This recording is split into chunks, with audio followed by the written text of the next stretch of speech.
Hey there everybody, and welcome to my review of the Skoda Karoq Sportline.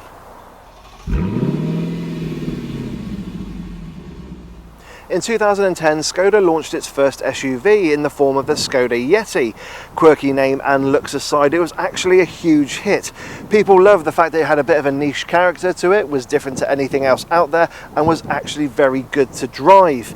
It took 7 years for the Yeti to actually start getting beaten in group tests against its rivals, and now I've got its replacement, the Karoq, and I want to see if it's just as good as the Yeti, if not even better. You're probably feeling a bit of deja vu right now, but I can promise you you're not going mad. Last year I did in fact review the Karoq's big brother, the Kodiaq, and that was also in Sportline trim. Click in the top right hand corner to watch my review of that stylish 7-seater. And with the Karoq, you still got the same styling cues as its big brother. You've got full LED headlights and tail lights, you've got the black surround on the grille, you've got the chrome strip on the back of the car to mimic a couple of tailpipes, although they're actually fake, and you've got the glorious diamond cut 19-inch alloy wheels. So it does actually make the Karoq a bit of a looker, but let me know what you think. Click in the top right hand corner to let me know what you think's the best looking mid-size SUV. I got up there the Skoda Karoq, the Peugeot 3008, the Seat Ateca, but also the Kia Sportage. So please click up there and let me know what you think. In the Sportline trim, you can't deny that the Karoq is a bit of a looker.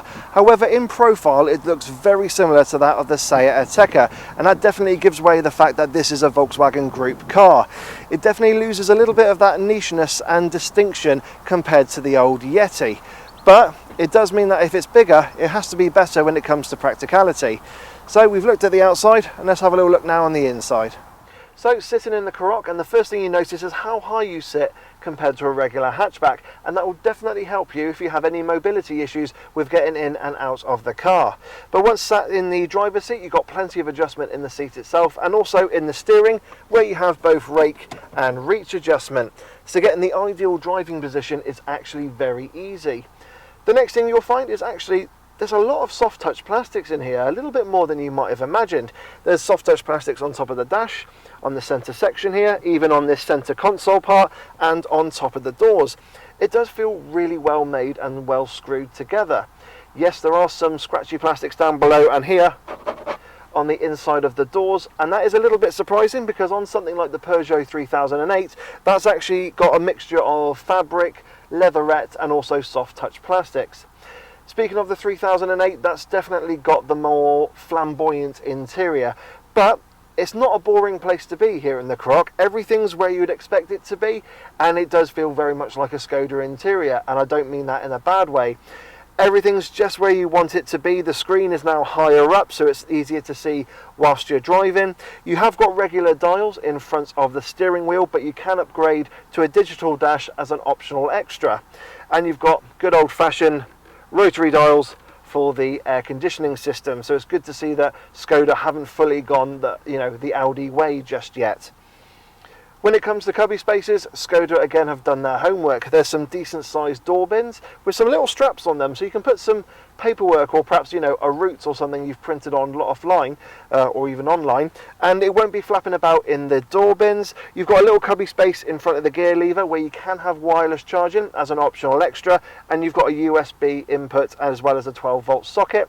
You've got your armrest where if I pull it back and lift it up, it unveils 2 cup holders, which you can remove because on the other side you've got a little tray there, but also the cup holders themselves have got little nodules in, so your passenger can have a bottle of drink in there and turn the cap without the bottle spinning in its place.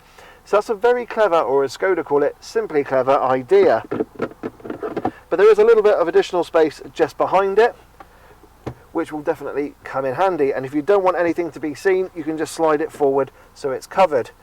The glove box itself is of an okay size. I would like it to be a little bit bigger, but you can get your manual and SD card inputs all in there. And then finally, just on top of the dashboard, very reminiscent of the Skoda Yeti, you've got an extra cubby space which is lined with a bit of fabric, so you can put some keys in there or some coins and they're not going to be rattling around all over the place.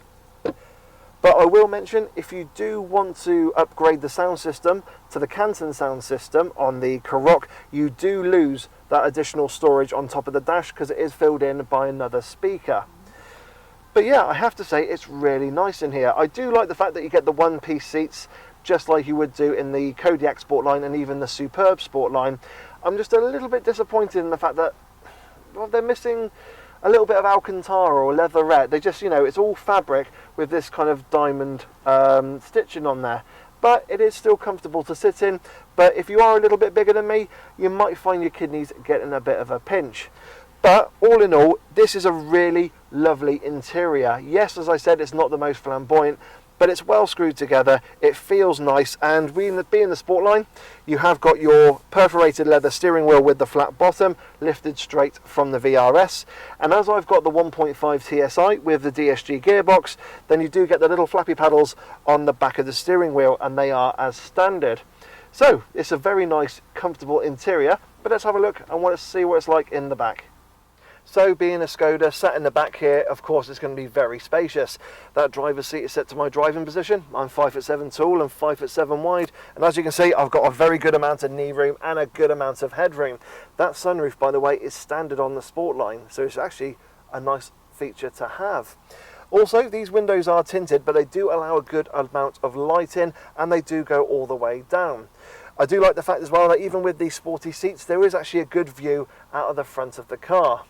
In terms of cubby spaces, you've got a decent size door bins, and also you've got your airplane style pockets on the back of the front seats. If you pull down the centre armrest, it does unveil 3 cup holders, 2 for your coffee cups and 1 in the middle definitely for a small energy drink, but that is very nice and handy to have. You've also got the ISOFIX supports on the outer seats, but they do come with clips, which, if you're not careful, you could lose. So just be aware of that when installing a child seat. You do again get the faux carbon fibre effect in the back here, but unlike the front, you do get interior mood lighting. It doesn't go into the back of the car, so it could be quite dark here if you are driving at night. But it is a nice place to be, and with that sunroof, there's a lot of light coming in, and it does feel pretty airy. However, there are a couple of vents down in the centre console bit, and there is a 12-volt socket. I would just like to see a couple of USBs, especially for those in the back who want to charge their mobile devices.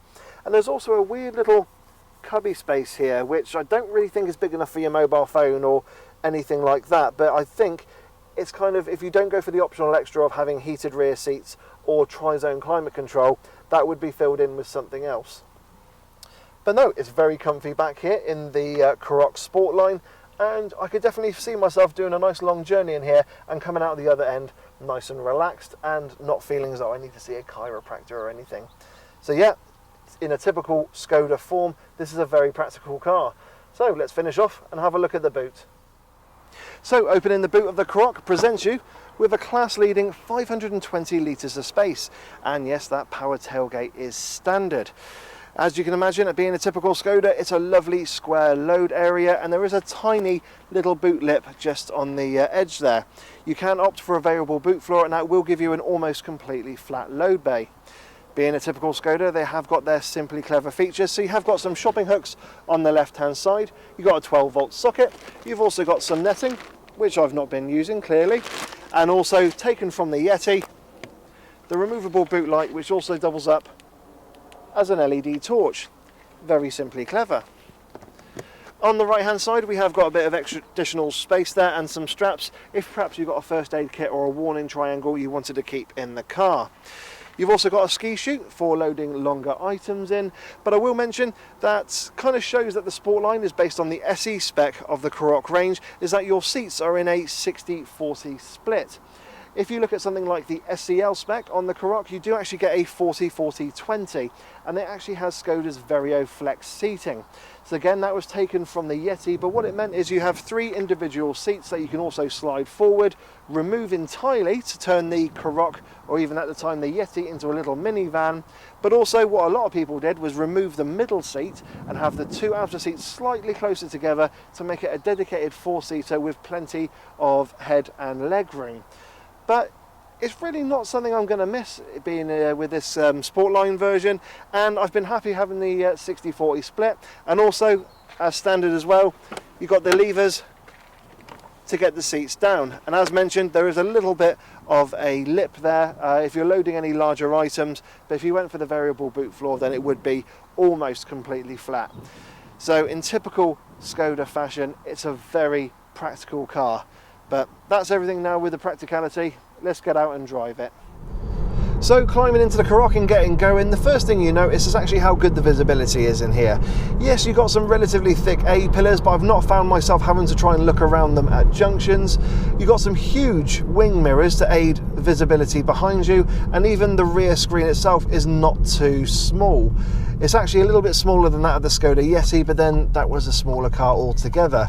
And also that screen is bigger than that you get on the Peugeot 3008, but that's a very stylish car in the way it's presented. Engines wise, in the Karoq Sportline range are down to 2 petrols and 1 diesel.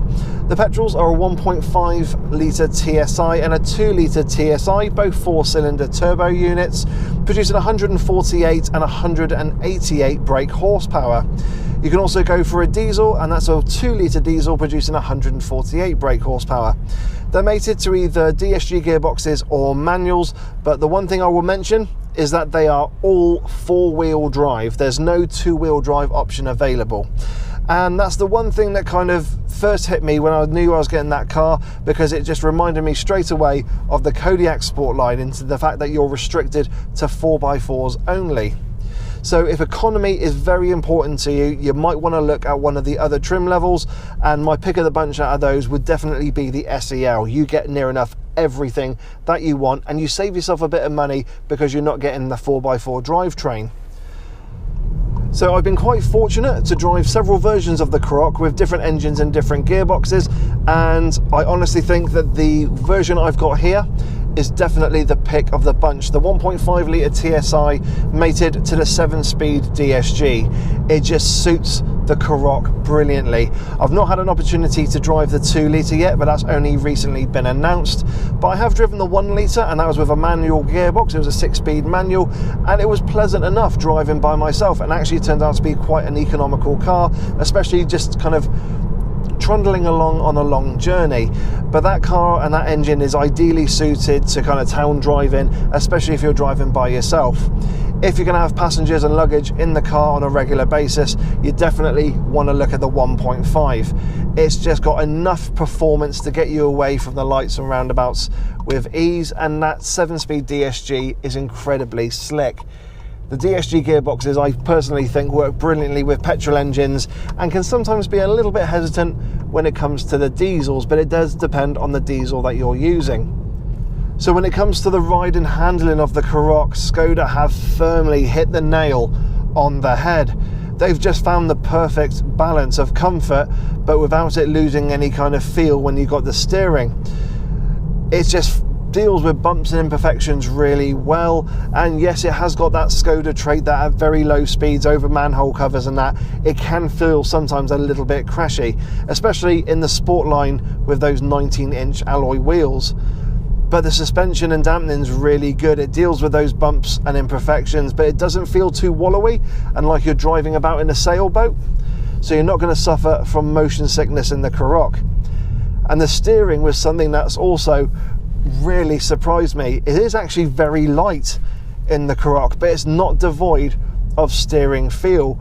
You can chuck it about with a bit of confidence and know what the car is doing. It doesn't feel like you're driving around in a kind of arcade game where you put the steering input in on the joystick and there's a bit of a delay and then you do it. And it does inspire confidence as well, having this 4x4 drivetrain, and especially as, well, it's calmed down a little bit now, but the weather today has been atrocious, and filming the Karoq has been just short of a nightmare because of it. So I'm hoping it's kind of going to stick this way and be quite nice for the rest of filming this review. But there are driving modes you can go through in the Karoq, so you have got the usual Skoda ones of kind of eco, normal, sport, but being the 4x4, then you do also get snow, which means it'll operate the 4x4 system when you're driving at slow speeds, and you also get an off-road button as well. So again, if you're doing any kind of hill descent or driving in any kind of muddy fields, then it will come in handy. But with those 19-inch alloy wheels, are you really going to be driving off-road in this Sportline version? No. You might do in the Scout, but not in the Sportline. And that's where I'm going to sound a bit like deja vu again for you guys, because that's something that I really wish that Skoda could possibly do for the Sportline, is give you a two-wheel drive option, improve that economy, get the best of both worlds, have a sporty looking car, but at the same time, good MPG. God, how old do I sound? But it's a compromise you have to make if you do want those sporty extra bits.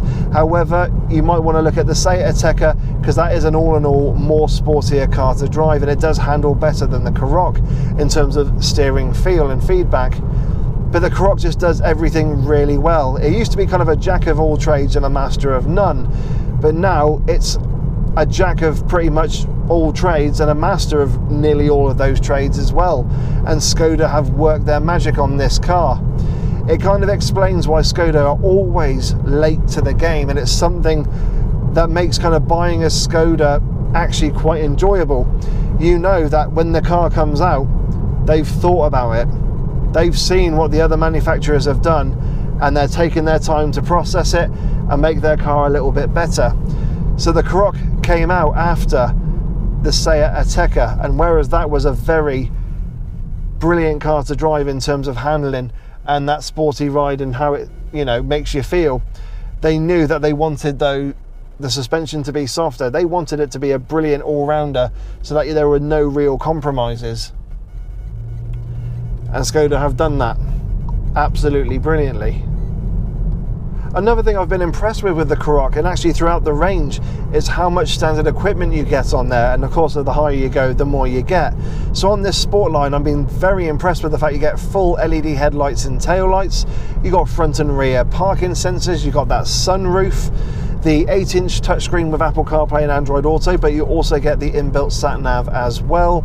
Dual zone climate control. You've got these lovely one-piece seats that are also heated. And that's all standard. You even get interior lighting as well. So I've been driving around at night with this thing set to kind of feeling like I'm in a Tron movie in that bright blue.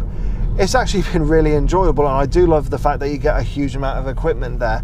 And it does make the Karoq a very appealing car. So what's my final verdict on the Skoda Karoq Sportline?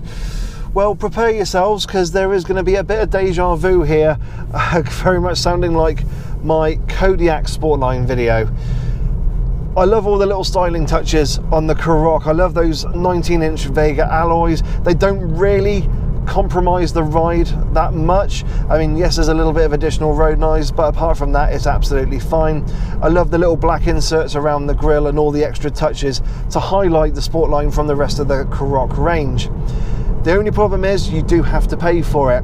And if you're frugally minded in your driving and you want to get the most miles per gallon out of the car, then this is definitely not the one to go for, with the fact of its permanent four-wheel drive. And I would love there to be a two-wheel drive version of it. But at the moment, I can't see that happening. That does not mean avoid the Karoq altogether, because if you look at something like the SEL spec, you can get a wide choice of engines, including this 1.5 TSI and the option of the 7-speed DSG, but also get it as a two-wheel drive. So it does mean you get more miles per gallon, and as a result, more pennies in the bank for you. Skoda have really got another winner on their hands here, and it kind of shows how they're just leaving it to the last minute with everyone else. You always find with Skoda, they are the last ones to bring out a car. So we've got for 2019, Volkswagen bringing out the new Golf. I think then we got Seat with the new Leon, Audi with the new A3, and then in 2020, the new Octavia. Skoda are just really mindful of what the competition is doing, even from those within the Volkswagen group, and wanting to make sure they've got the perfect product ready for the road, and I do admire that about them. However, it's just like waiting for a summer blockbuster film. You're just having to kind of wait for it and see all the other films come out beforehand. But in a way, that's no bad thing. Most of the time with Skoda, they are very much worth the wait. But yeah, the Karoq is an absolutely brilliant car, and they've done everything really well. It's incredibly practical, comfortable, and depending on the trim level you go for, it is reasonably priced, especially when compared to rivals. It's definitely one for considering, and if you are, even in 2019, still hesitant because of that Skoda badge, you really need to drive it and find out for yourself, because Skoda are not the brand they used to be, and they are so much better for it. So everyone, I hope you've enjoyed my review of the Skoda Karoq Sportline. As always, hit that like button, don't forget to subscribe, and also hit that bell notifications icon to let you know when I, Dave the Auto Bear, bring out a new video. If you have any questions about my time with the Karoq, please put them down in the comments section below as well. Also, do you own a Karoq? Have you got any questions, or have I missed anything? Of course, put them down in the comments section. Don't forget to follow on Facebook, Instagram and Twitter for additional content, including lots of extra still images of events I've been to, as well as live video feeds. So yeah, I hope you've enjoyed this video, and again guys, have yourselves a wonderful day, and I'm going to catch you all in the next video. Take care and bye bye.